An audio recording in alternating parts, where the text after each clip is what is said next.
नमस्कार, मी सुरेखा आणि तारा न्यूज मध्ये आपल्या सर्वांचं स्वागत।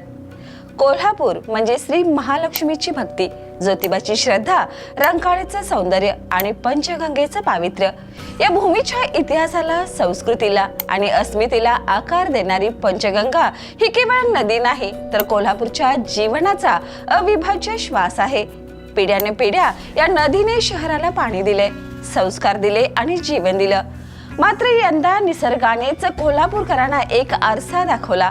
पावसाच्या विलंबामुळे पंचगंगेची पातळी घटली आणि वर्षानुवर्ष पाण्याखाली दडलेलं वास्तव समोर आलं। नदीपात्रात साचलेला प्लास्टिक कचरा, निर्माल्याचे ढीग, प्रदूषणाच्या खुणा आणि मानवी निष्काळजीपणाचे पुरावे हे सर्व पाहून प्रत्येक संवेदनशील मन अस्वस्थ झालं।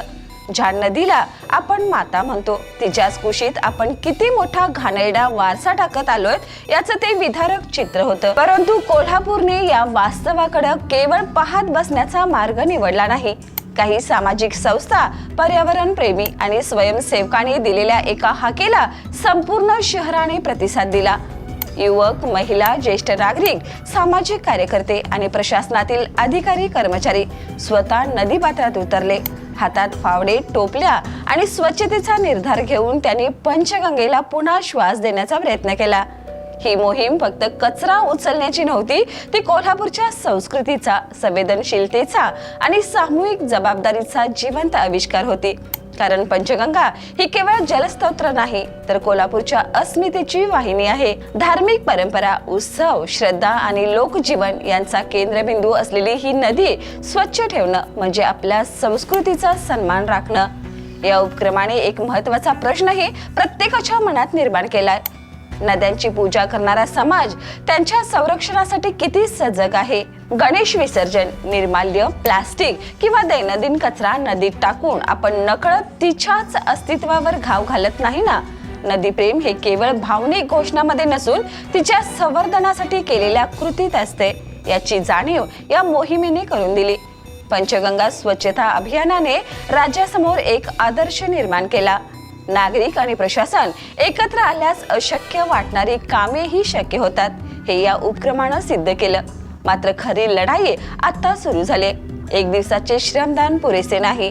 नदी पुन्हा प्रदूषित होणार नाही यासाठी सातत्यपूर्ण जनजागृती, कठोर अंमलबजावणी आणि प्रत्येक नागरिकांची जागरूकता तितकीच आवश्यक आहे। आज पंचगंगा स्वच्छतेच्या नव्या पर्वात प्रवेश करत आहे। उद्या रंकाळा, कळंबा तलाव, शहरातील ओढे आणि इतर जलस्रोत यांच्यासाठीही अशीच लोक चळवळ उभी राहणं गरजेचं आहे। कारण पर्यावरणाचं रक्षण ही कोणत्याही एका यंत्रणेची जबाबदारी नसून ती संपूर्ण समाजाची सामूहिक प्रतिज्ञा आहे।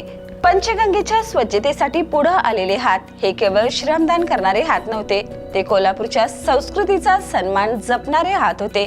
त्याने केवळ नदीतला कचरा हटवला नाही तर समाजातील उदासीनतेलाही दूर करण्याचा प्रयत्न केला। म्हणूनच हा उपक्रम केवळ स्वच्छता मोहीम नाही, ही पंचगंगेच्या अस्तित्वासाठी दिलेली अंतर्गत हाक होती। आणि या हाकेला कोल्हापूरकरांनी दिलेला स्वाभिमान, संस्कृती रक्षण आणि प्रेरणादायी प्रतिसाद होता। या आणि अशाच ताज्या अपडेटसाठी पाहत रहा तारा न्यूज।